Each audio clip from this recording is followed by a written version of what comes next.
En 1942, Europa estaba bajo ocupación alemana desde Escandinavia hasta el mar Mediterráneo.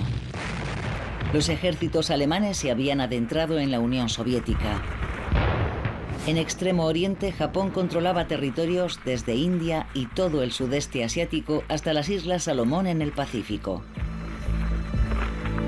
Los aliados estaban en la retaguardia, pero la marea de la guerra estaba a punto de cambiar. Mientras ambos bandos se atrincheraban cada vez más en la lucha por la victoria, cada uno tejía intrincadas redes de engaño que embaucaban a los servicios de inteligencia, engañaban a ejércitos enteros y derrumbaban ciudades. Telas de araña. Entre 1941 y 1945, los servicios de inteligencia estadounidenses llevaron a cabo una de las mayores estratagemas de la historia, utilizando el camuflaje, la distracción y el engaño para hacer que la industria estadounidense de fabricación de aviones pareciera desaparecer. Capítulo 1. Operación California. Confidencial.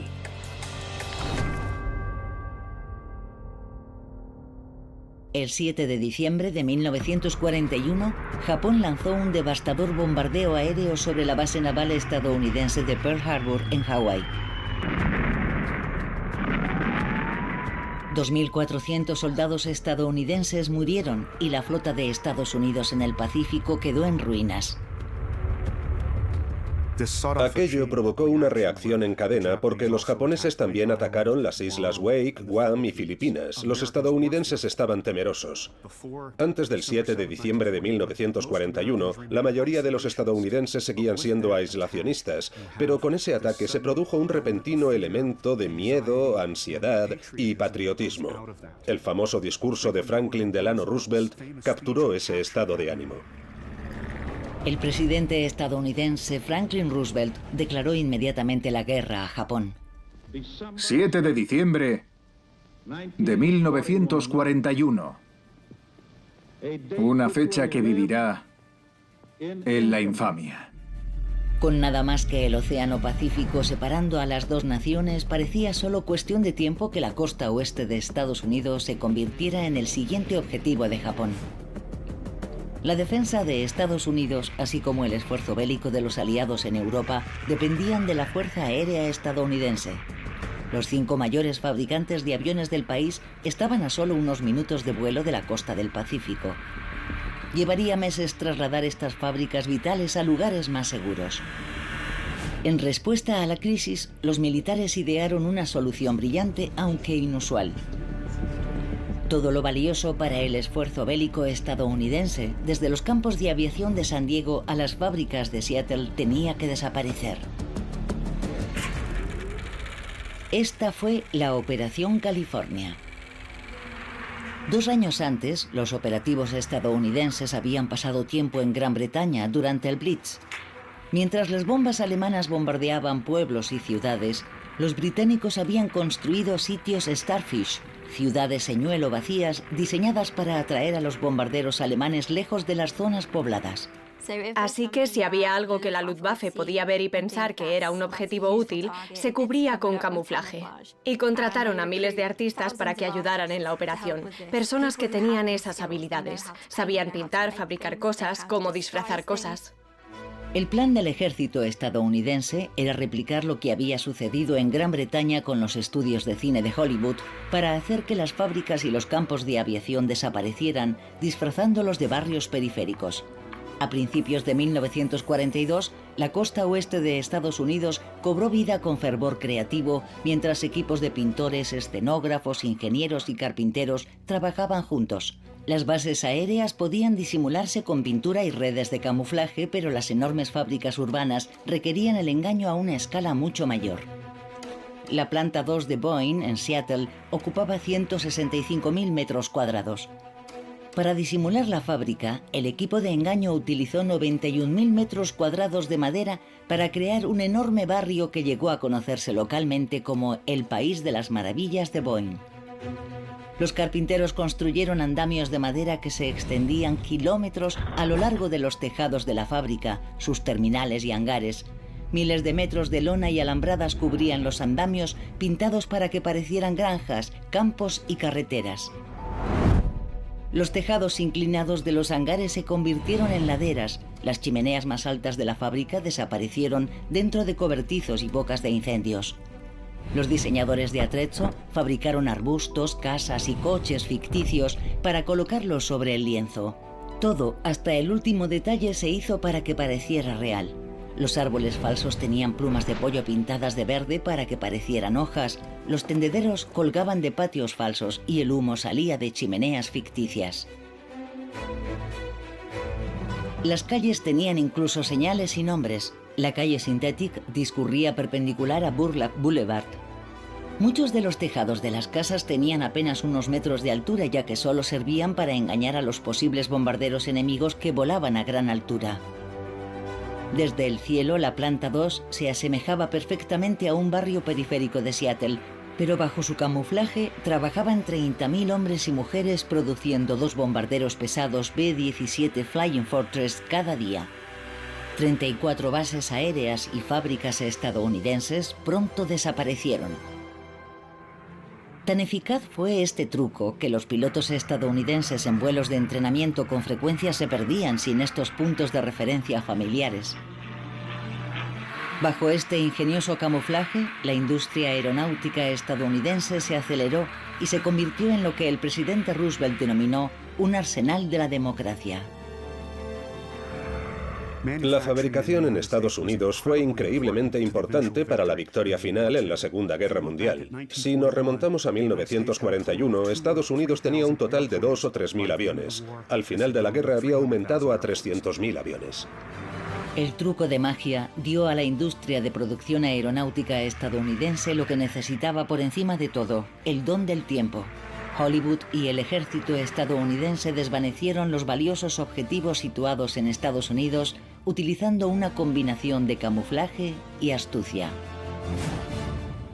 En Alemania, unos meses después, los rebeldes nazis utilizaron la prestidigitación para poner a salvo a los judíos. Capítulo 2. Operación Seven. Confidencial.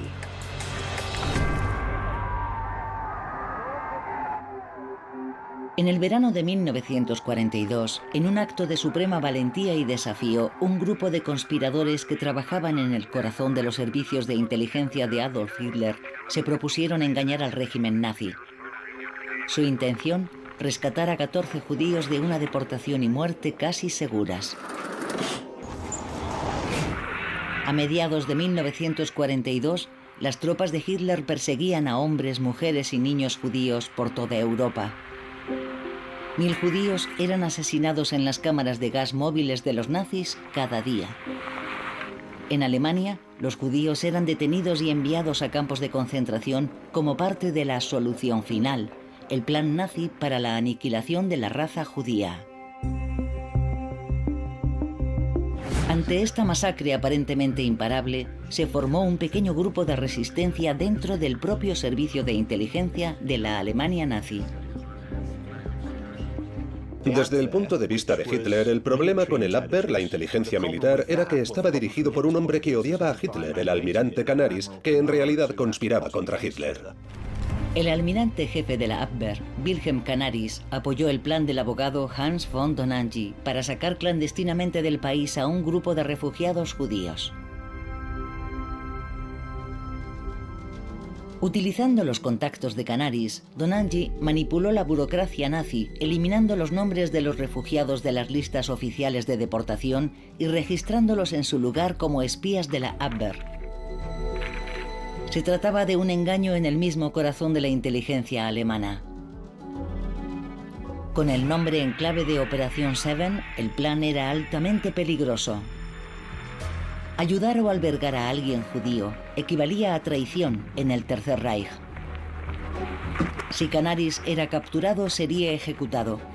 Debía tener mucho cuidado de que las vigilantes SS alemanas no se percataran de su engaño. El 5 de septiembre de 1942, el primer refugiado judío disfrazado de agente alemán cruzó a la neutral Suiza. Unas semanas más tarde, el 29 de septiembre, al caer la noche en Berlín, otros 13 espías subieron a un tren rumbo a la frontera suiza. De forma encubierta, Donangy había viajado con antelación para asegurarse de que al grupo se le permitiría entrar en Suiza. Llevaba $100.000 en efectivo para los judíos que había retirado de los fondos secretos de la inteligencia militar, alegando que era para financiar las supuestas actividades de espionaje de los refugiados. Cuando el tren llegó a la frontera, la Gestapo permitió que el grupo cruzara, convencida por Donangy de que los judíos viajaban a Sudamérica para espiar para Alemania. Poco sabía la Gestapo que los refugiados judíos no tenían intención de espiar. Cuando el tren llegó a Suiza, el grupo se dispersó por Europa. Habían engañado a los nazis, eran libres. Aunque los refugiados escaparon, pronto la despiadadamente eficaz policía secreta nazi empezó a desentrañar el engaño de Donangy. Por orden personal de Hitler, Donangy, Canaris y sus compañeros conspiradores fueron arrestados y ejecutados. Los planificadores de la Operación Seven lo habían arriesgado todo por su trabajo de rescate clandestino. Al final dieron sus vidas. Hitler continuó enfrentándose a rebeliones aisladas dentro de su propio régimen durante toda la Segunda Guerra Mundial. La mayoría de ellas la suprimió sin piedad. La resistencia rusa contra la que luchó en el frente oriental, sin embargo, fue más feroz de lo que el líder alemán había esperado. En el otoño de 1942, el gigante alemán había atravesado gran parte de la Unión Soviética y estaba a punto de tomar Stalingrado. Llamada así en honor del líder soviético Joseph Stalin, la ciudad tenía un gran significado simbólico para ambos bandos. Capítulo 3. Operación Urano. Confidencial.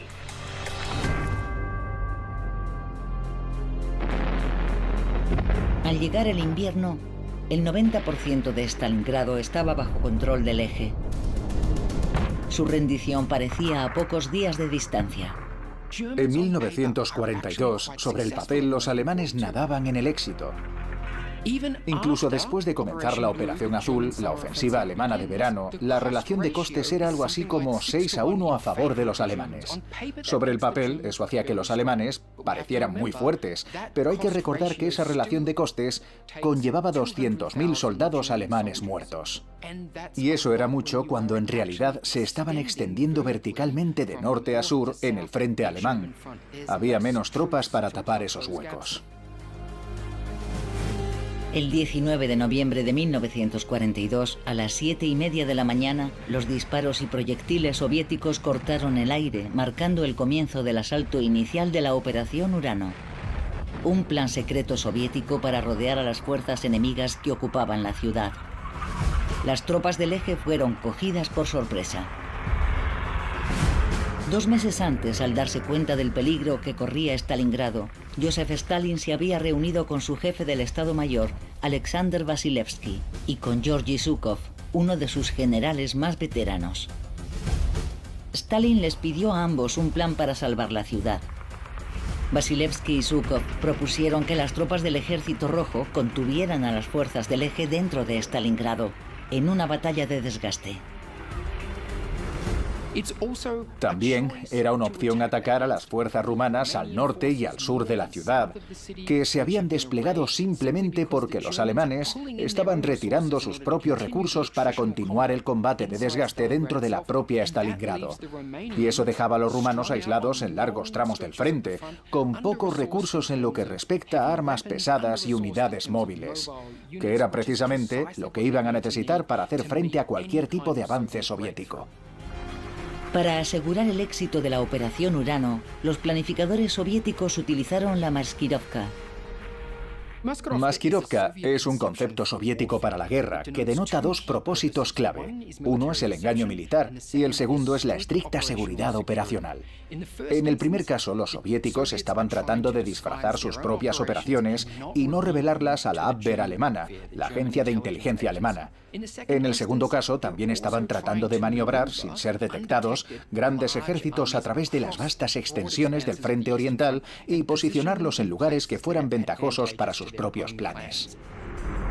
El 62º ejército soviético mantuvo la atención del eje sobre Stalingrado, mientras que fuera de la ciudad, las fuerzas de reserva soviéticas avanzaban por la noche y se escondían en pueblos evacuados durante el día. A lo largo de octubre, los soviéticos crearon un vasto engaño visual, controlando lo que los aviones de reconocimiento alemanes podían y no podían ver. Cada mañana los trenes y convoyes que transportaban hombres y material para la Operación Urano se detenían y eran cubiertos con lonas, haciéndolos invisibles desde el aire. Para ocultar el verdadero teatro de operaciones, los soviéticos crearon en el frente oriental aeródromos señuelo con maquetas de madera de aviones y tanques. Alrededor del equipo simulado se colocaron soldados ficticios y los puntos de suministro de municiones se ocultaron disfrazándolos de edificios rurales. Mientras continuaban los preparativos en torno a Stalingrado, en el sur se ordenó a las tropas del Ejército Rojo que no participaban en Urano que realizaran preparativos de batalla muy visibles. Se desplegaron abiertamente lanchas de asalto en el río Don, cerca de Voronezh, mientras se montaban falsas fortificaciones de campaña, dando la impresión de una próxima ofensiva. Un agente doble soviético fue fundamental en los planes de Maskirovka de Stalin.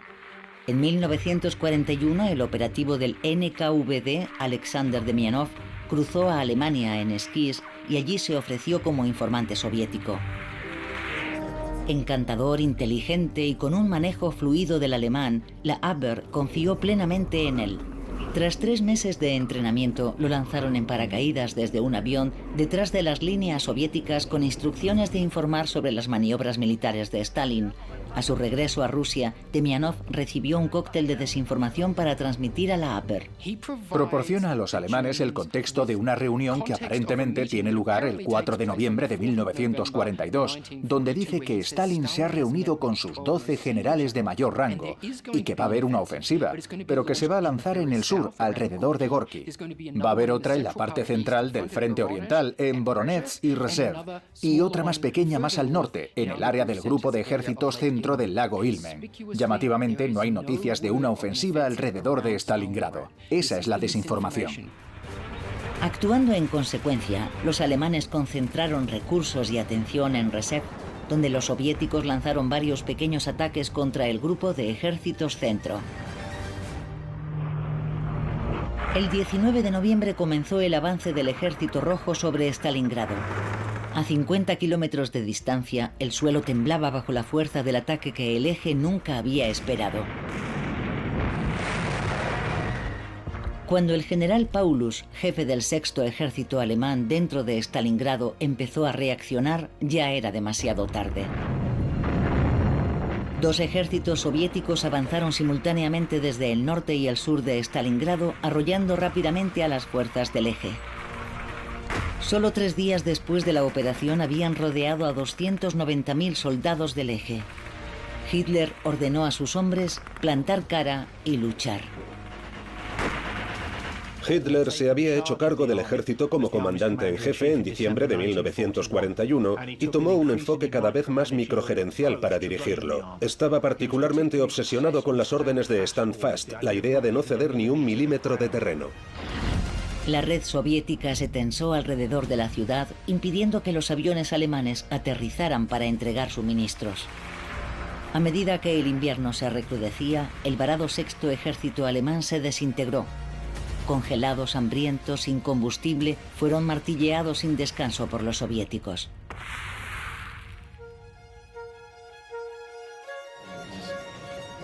El 2 de febrero de 1943, Paulus presentó la rendición de sus 22 generales restantes y 91.000 hombres. Las pérdidas totales del eje ascendieron a más de 800.000. Tal vez más crítico que el material y que las pérdidas económicas sufridas allí es el hecho de que el mundo estaba mirando a Stalingrado. Y nunca se había producido una rendición como la del 6º Ejército. Ningún mariscal de campo alemán ni ese número de generales alemanes habían sido tomados. Fue público, estaba claro que esa fuerza del eje que dominaba Europa no solo era capaz de retroceder cientos de kilómetros, sino que ejércitos alemanes enteros podían ser sometidos. La Maskirovka soviética había alterado el resultado de la batalla, no solo en el frente oriental, sino en la propia guerra. En la Operación Urano no sería la última vez que el líder alemán fuera engañado por los aliados. Capítulo 4. El sabotaje de la fábrica de Havilland. Confidencial. El sábado 30 de enero de 1943, los habitantes de Hatfield, un pueblo al norte de Londres, se despertaron con una escena de devastación. La central eléctrica de la fábrica de Havilland, que fabricaba aviones esenciales para el esfuerzo bélico aliado, yacía en ruinas. Esto, al parecer, era una catástrofe para los aliados. Sin embargo, los espectadores no tenían ni idea de que la devastación era un engaño. Se trataba de un elaborado plan diseñado por los servicios de inteligencia británicos, un prestidigitador y un criminal convertido en agente doble prófugo de la ley.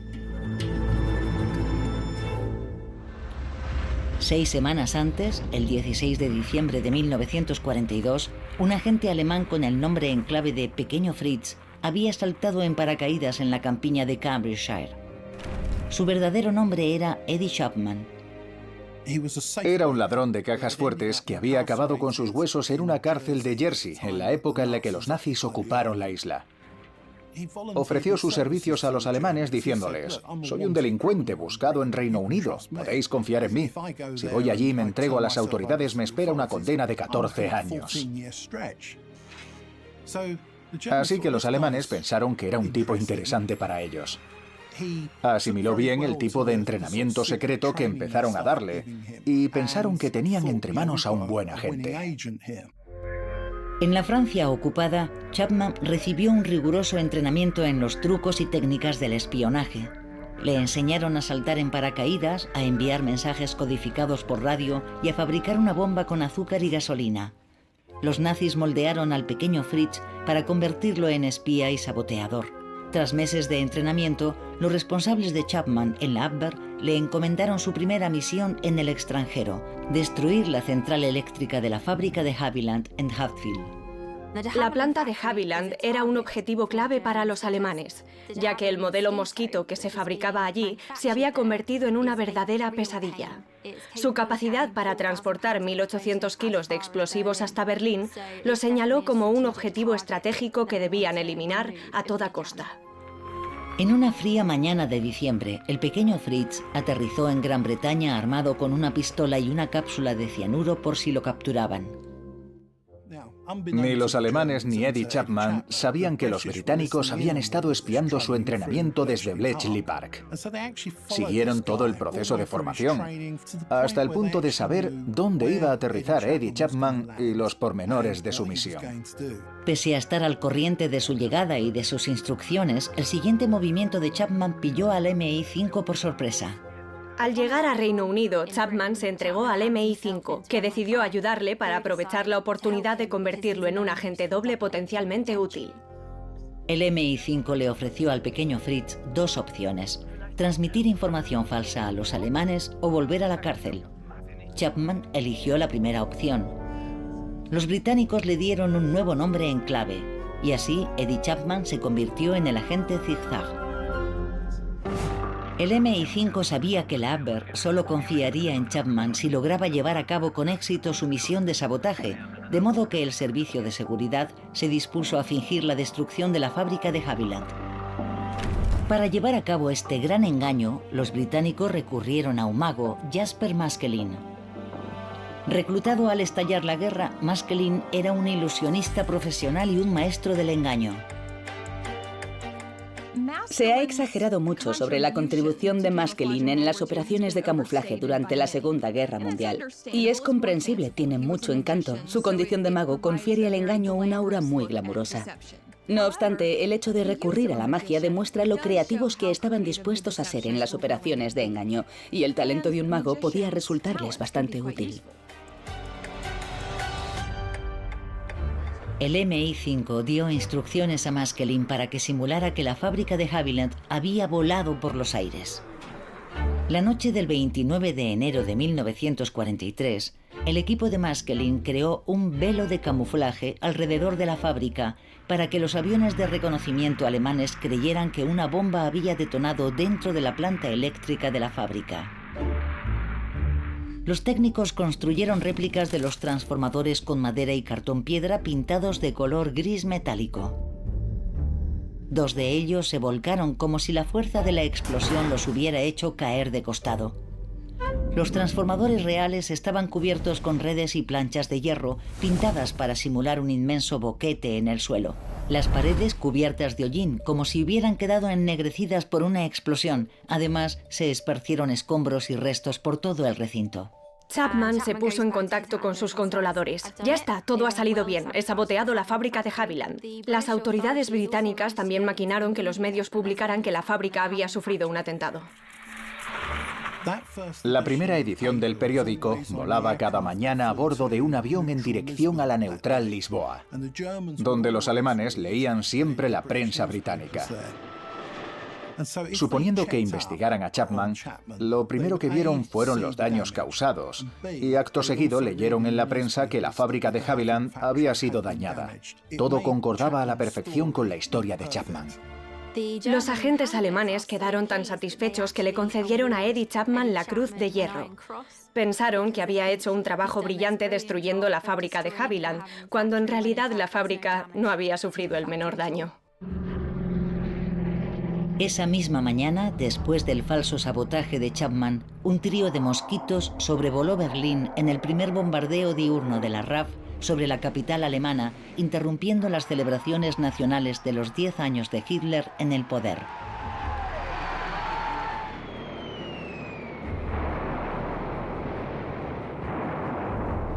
Los mosquitos de Havilland seguirían asolando a Alemania hasta el final de la guerra.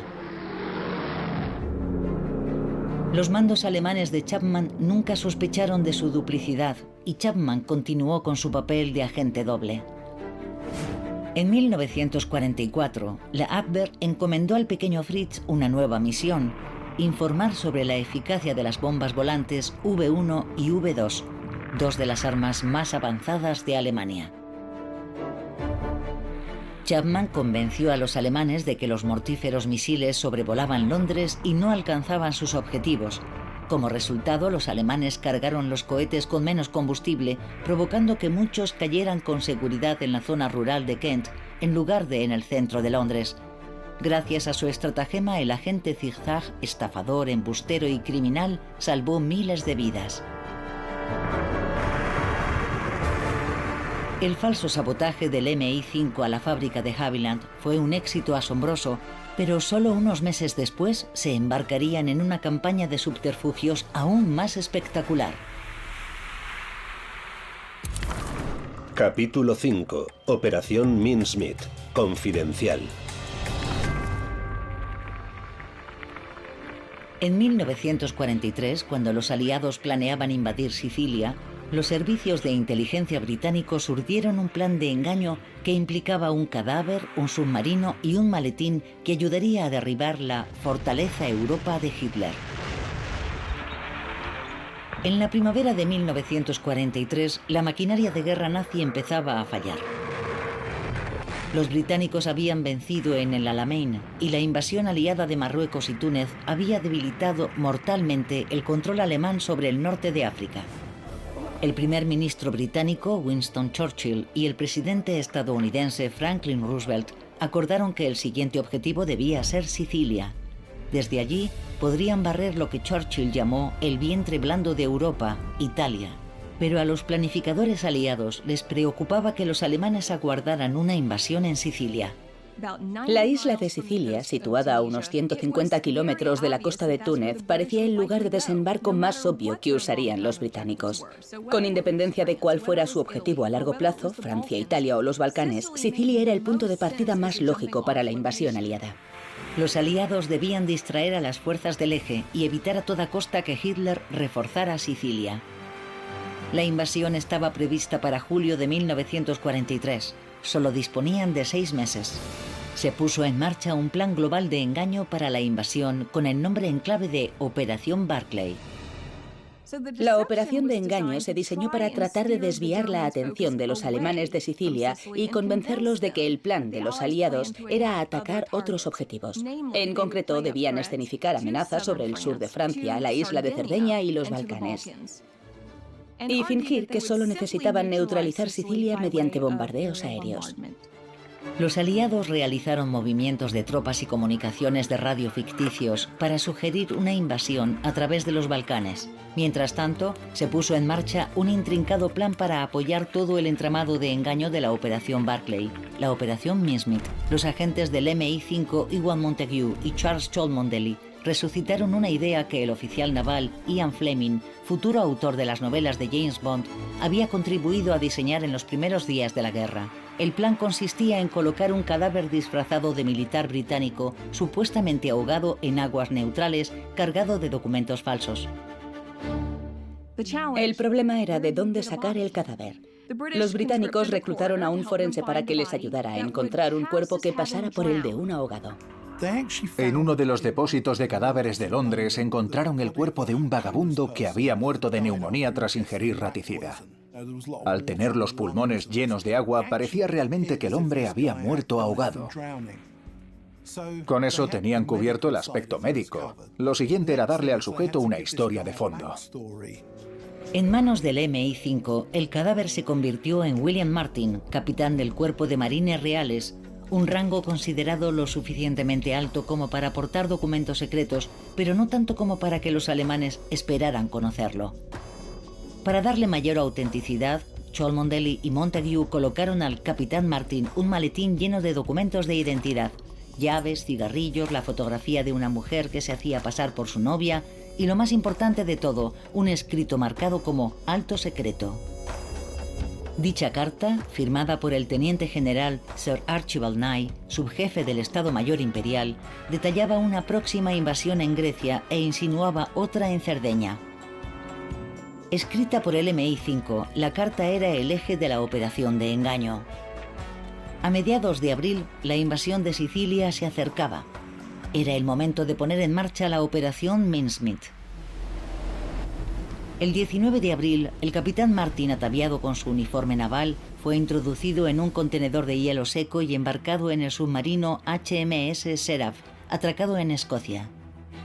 La tripulación del Seraph recibió instrucciones de depositar el cuerpo cerca de la costa de la España neutral, donde las autoridades pronazis locales probablemente lo entregarían a los alemanes.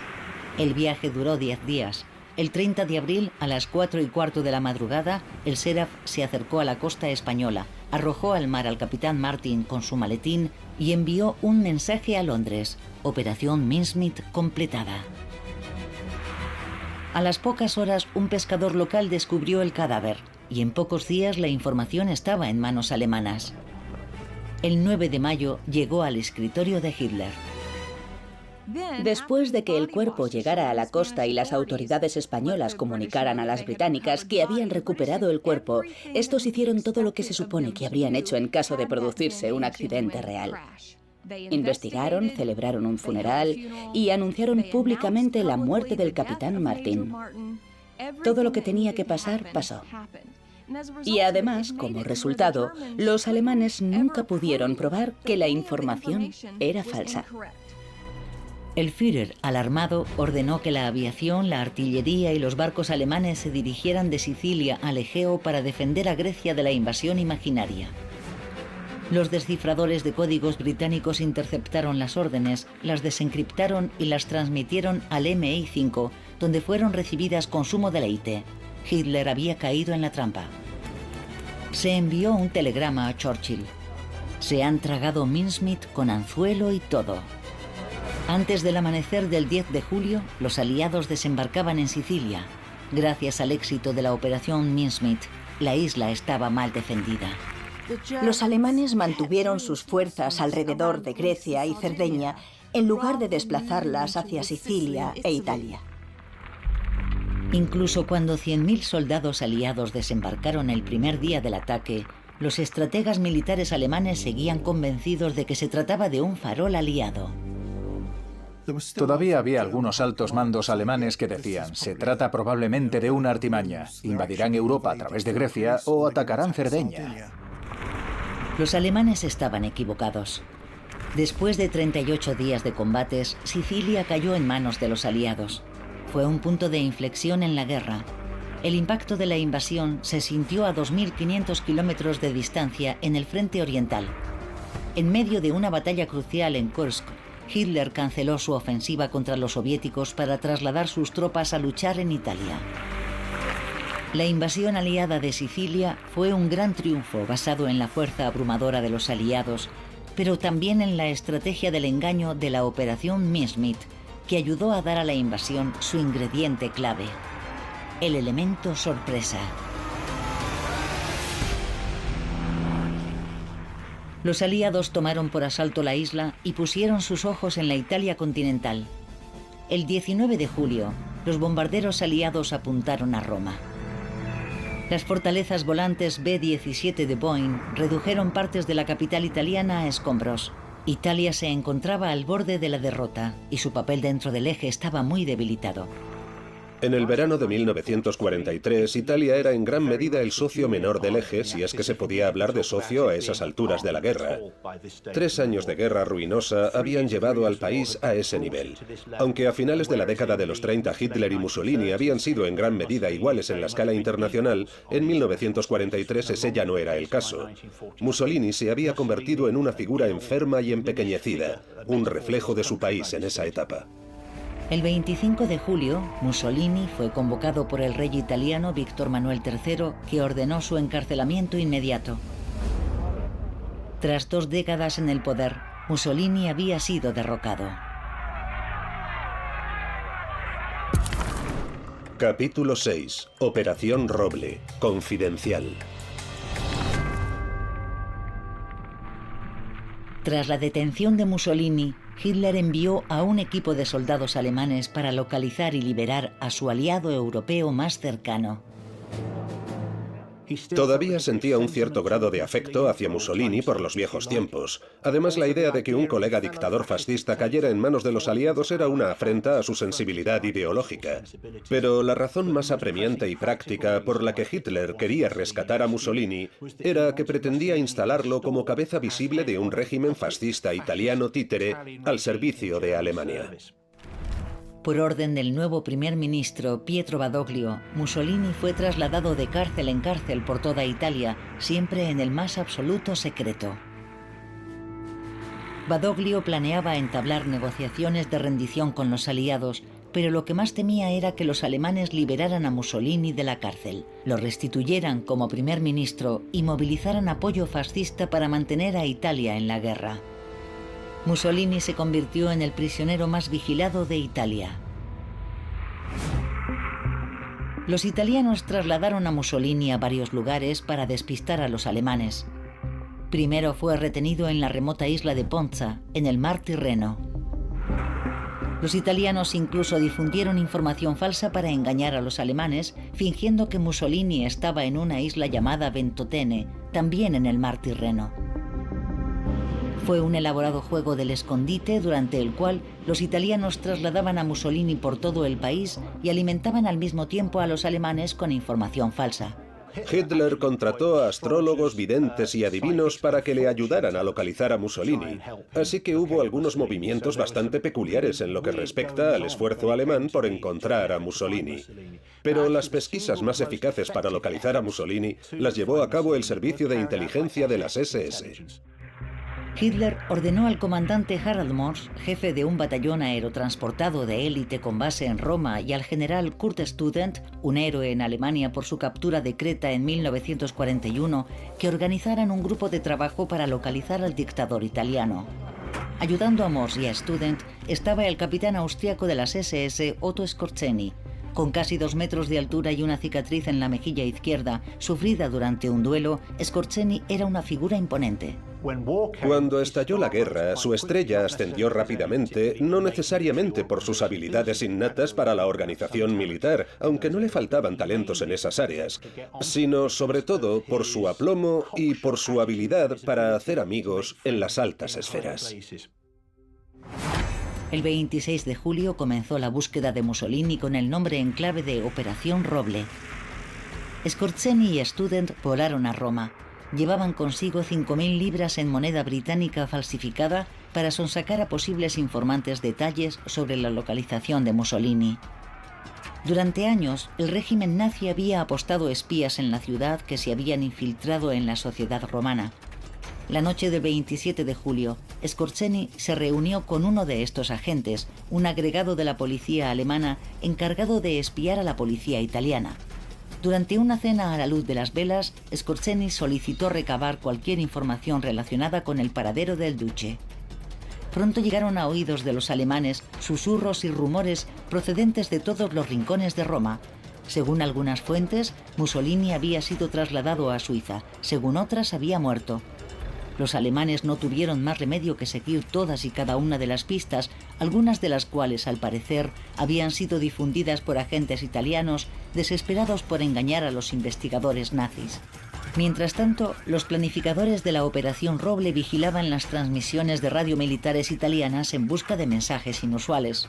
Durante semanas no hubo ningún resultado, pero a finales de agosto, por fin, los alemanes lograron un avance decisivo.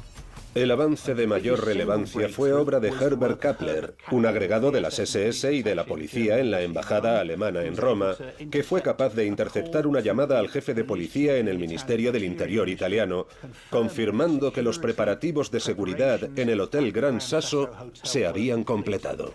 El 28 de agosto, Mussolini había sido trasladado al Hotel Campo Imperatore, en la cumbre del pico más alto de la cordillera de los Apeninos, el Gran Sasso. Alertados por el mensaje interceptado, Scorzeni, Student y Morse centraron toda su atención en la montaña.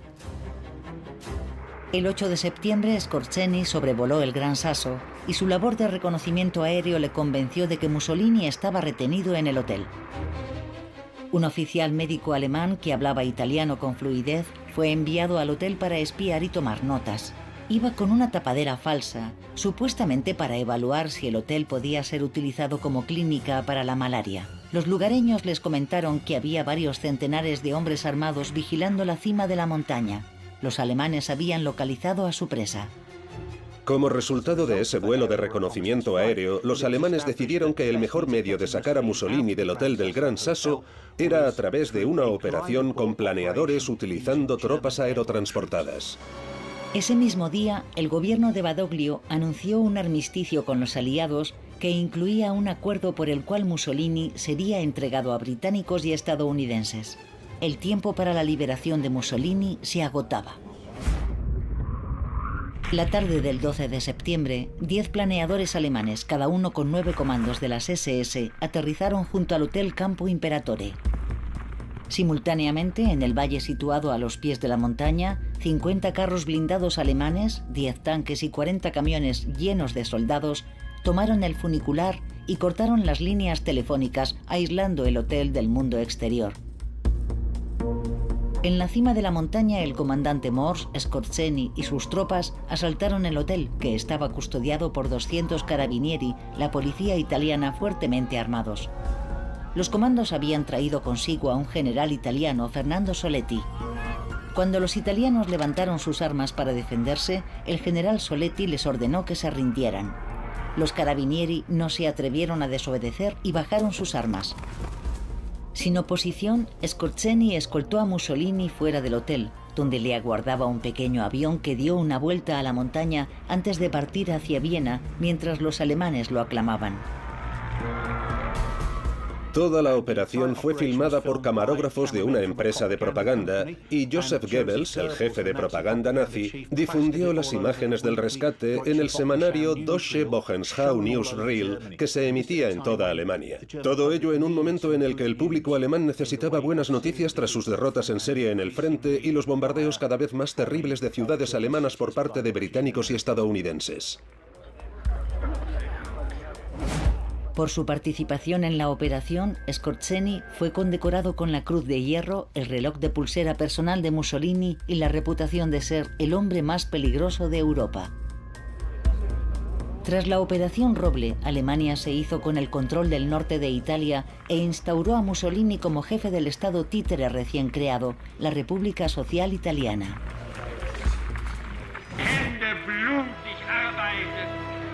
Sin embargo, a pesar de los esfuerzos de Goebbels por disfrazar la verdad, ningún engaño podía ocultar el hecho de que ahora eran los alemanes los que estaban en la retaguardia y los aliados los que avanzaban. No cabe duda de que el engaño contribuyó a salvar vidas y a acelerar el final de la Segunda Guerra Mundial, aunque no haya forma de demostrarlo científicamente. Pero al ayudar a lograr el elemento sorpresa, a contribuir en desatascar cuellos de botella y a conseguir victorias, el engaño salvó muchas vidas en ambos lados del campo de batalla. Y en última instancia, la consecución de esas victorias llevó a los aliados un paso más cerca de la conclusión de la guerra. El engaño y la distracción practicados por ambos bandos durante la Segunda Guerra Mundial fueron de tal creatividad y originalidad que es poco probable que vuelvan a repetirse. Estos actos de astucia, artificio y engaño, con frecuencia concebidos y llevados a cabo lejos del campo de batalla, cambiaron no solo el curso de la guerra, cambiaron también el curso de la historia.